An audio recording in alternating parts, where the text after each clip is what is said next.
Hey everybody, this is Lance with Dryer Vents, Dallas Fort Worth Metroplex. Hey, I often get asked, how does my dryer vent get clogged? I clean out my dryer periodically or even after every load, which I would recommend you do. You clean out the lint filter each time you use your dryer.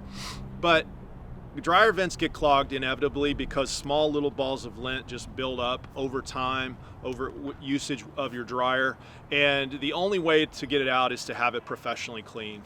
And that's what we do. We specialize in cleaning, repairing, and replacing dryer vents. So give us a call, 214-972-0981. We'd be happy to come out and give you a free estimate. We don't charge a service fee to come out. We inspect your entire vent system.